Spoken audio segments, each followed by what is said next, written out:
A modern infantry soldier can be trained to a battlefield-ready standard in roughly 16 weeks. He carries weapons that can end a confrontation from 300 meters away, wears armor that stops rounds that would have seemed like witchcraft 2 centuries ago, and operates inside a command structure backed by satellites, air support, and medical evacuation. A samurai spent those same 16 weeks doing something his tradition considered barely an introduction. The full development of a samurai warrior. The sword mastery, the mental discipline, the philosophical architecture that made him genuinely dangerous. Took not months, but decades, and it didn't begin with a weapon. It began with something far harder to build than physical skill. Here's the question that military historians and martial arts researchers keep circling and never quite resolve. When you strip away the firearms, the technology, and the tactical infrastructure of the modern battlefield, and you look at what was actually forged inside the man, the discipline, the pain tolerance, the swordcraft refined across a lifetime. Could a samurai's training system compete with what modern military conditioning produces?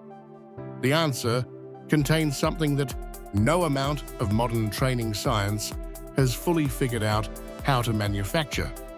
And by the end of this, you'll understand exactly what that something is. Japan's warrior class didn't emerge from a single moment of military invention.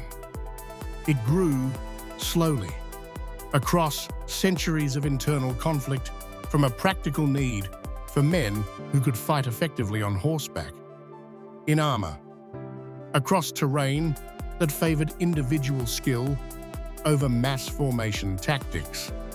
By the Heian period, around the 9th century, a distinct warrior class had crystallized. Men whose entire social identity, family lineage, and personal honor were inseparable from their capacity for combat. The samurai weren't soldiers who happened to have a code. They were a code that happened to carry swords. Training began in early childhood, not formal sword training immediately. Something more foundational than that. Boys from samurai families were introduced first to the mental and philosophical framework of Bushido, the way of the warrior, before they were introduced to weapons. The reasoning was deliberate and reveals something important about what the system was actually trying to build. A sword in the hands of a man without discipline is just a dangerous tool. A sword in the hands of a man whose discipline has been built into the foundation of his identity is something categorically different. Physical conditioning in samurai training was relentless and highly specific. Suburi, the practice of thousands of solo sword cuts performed daily, sometimes tens of thousands of repetitions across a single training session, built the shoulder endurance, wrist control, and kinetic precision that combat sword technique requires in ways that no other training method replicates. The bokken, a solid wooden practice sword, was swung until the movement stopped being something the student thought about and became something the body did without instruction from the conscious mind. That transition from deliberate skill to automatic precision was the technical goal of Suburi. It took years. Sometimes it took decades, and there was no shortcut because the nervous system's process of automating complex motor patterns under pressure simply doesn't respond to shortcuts. Sparring in traditional Kenjutsu schools was conducted with shinai, split bamboo practice swords, inside a formalized structure that allowed genuine force without the training casualties that live blade practice would have produced. But the psychological pressure of that sparring wasn't simulated. Facing a training partner with a genuine skill, at full speed, with a weapon that stings hard enough on contact to make you flinch and keep flinching, that pressure was as close to real as a training environment can produce without crossing into lethality. And samurai trained inside it for years before anyone considered them remotely prepared. The mental conditioning woven through every layer of samurai training is the part that most modern analysis treats as cultural decoration rather than functional technology. That's a mistake. The daily meditation practice, the study of Zen Buddhisms, the philosophical acceptance of death as a constant companion rather than a distant threat, these weren't spiritual exercises layered onto a combat system. They were the combat system's most important component. A warrior who fears death hesitates. Hesitation in sword combat is a measurable interval of time, and a measurable interval of time is the difference between alive and dead. The samurai tradition spent enormous effort building a man whose relationship with mortality had been so thoroughly examined and accepted that the fear response to imminent danger was fundamentally reduced, not suppressed under pressure, restructured at the root. But here's what that training couldn't prepare for. And this is where the comparison takes a turn that reshapes everything. A modern infantry soldier walks onto a battlefield that the samurai's entire philosophical and technical framework was never designed to address. The weapons alone change every calculation. Standard infantry rifles engage targets at distances where the most accomplished swordmaster who ever lived is categorically irrelevant. Not because his skill isn't real, but because the physics of the engagement never allows him to enter the range where his skill applies. Modern infantry training is built around a completely different problem than samurai training was solving. Not individual mastery of a single weapon system across decades of refinement, but functional competence across multiple weapon systems, tactical environments, and operational contexts, delivered fast enough to keep pace with the actual tempo of modern warfare. Basic infantry training in most modern military forces runs between 8 and 16 weeks and produces a soldier capable of operating individual weapons accurately, moving tactically in small units, navigating, communicating, administering basic combat medicine, and functioning under the sustained stress of a modern combat environment. The physical standards, long-distance rucking under load, obstacle courses, combat fitness tests, are demanding in ways specifically calibrated to the physical requirements of what modern soldiers are actually asked to do in the field. It isn't the decade-long individual refinement of the samurai system. It's a different answer to a different question.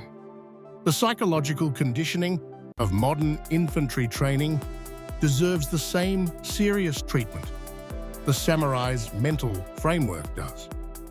Controlled stress exposure during training, the deliberate construction of unit cohesion under shared adversity, the development of decision-making protocols that function under conditions of fear and fatigue.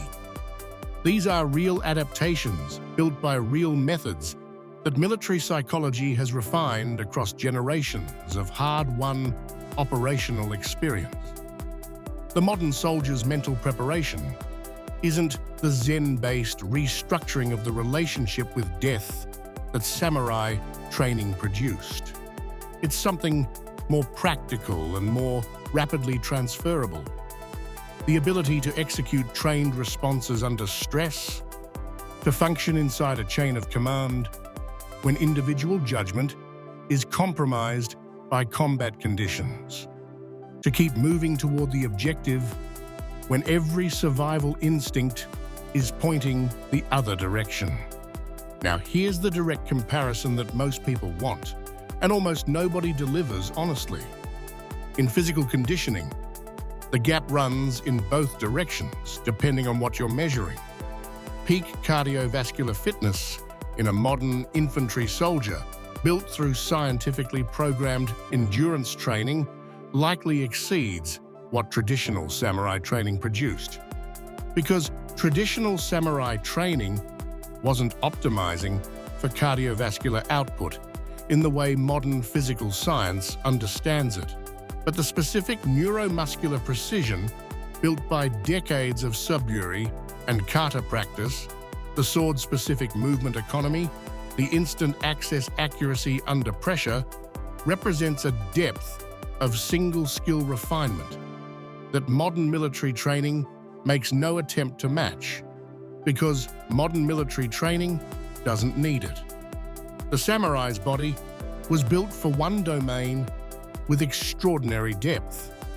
The modern soldier's body is built for multiple domains with functional competence. Pain tolerance presents the more interesting comparison. Samurai training produced pain tolerance through deliberate, long-term exposure to physical hardship, winter conditioning without adequate clothing, training through injury as a matter of honor and expectation. The accumulated micro-trauma of years of full-contact sparring with weapons heavy enough to cause real damage. The modern soldier's pain tolerance is built differently through acute stress exposure in training cycles designed to push candidates past comfortable limits and filter for those who continue functioning when they'd prefer to stop. Both methods work. The timelines and the depth of the resulting adaptation are genuinely different. In weapons and combat, the comparison collapses into two completely separate domains that barely overlap. The samurai's weapon, the katana, was a masterpiece of metallurgical engineering. Japanese swordsmiths developed a folding and differential tempering process that produced blades combining edge hardness with spine flexibility in a way that Western metallurgy didn't match for centuries. The cutting geometry was optimized for drawing cuts that maximize edge contact across a single motion.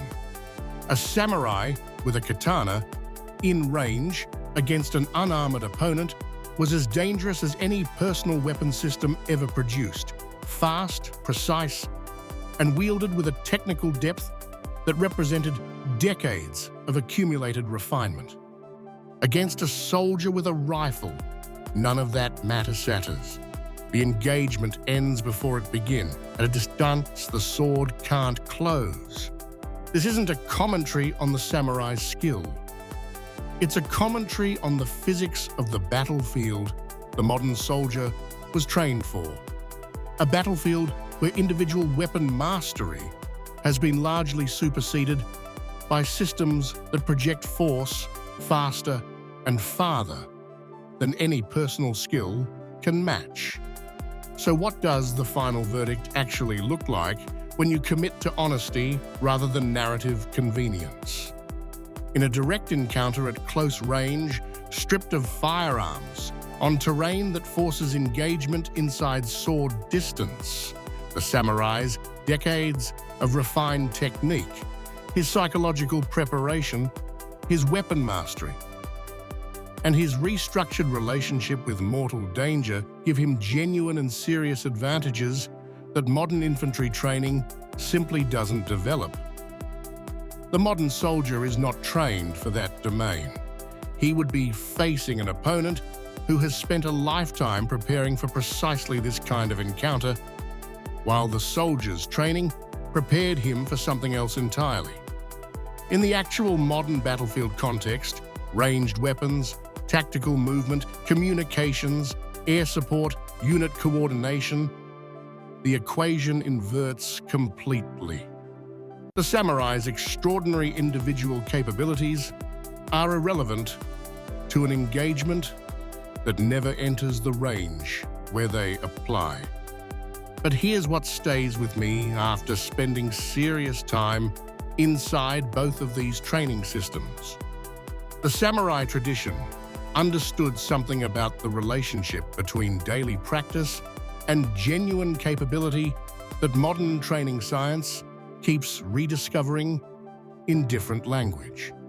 Mastery isn't a destination you reach after enough repetitions. It's a relationship with a practice that you maintain across a lifetime without expecting it to be finished. The modern world produces specialists who train intensively for specific competitive windows and then move on. The samurai tradition produced men who understood their training as the permanent condition of their existence, not a preparation for something else. That distinction between training as preparation and training as a way of living is what the samurai left behind that no modern military system has fully replaced. The sword is obsolete. The philosophy that built the swordsman never was.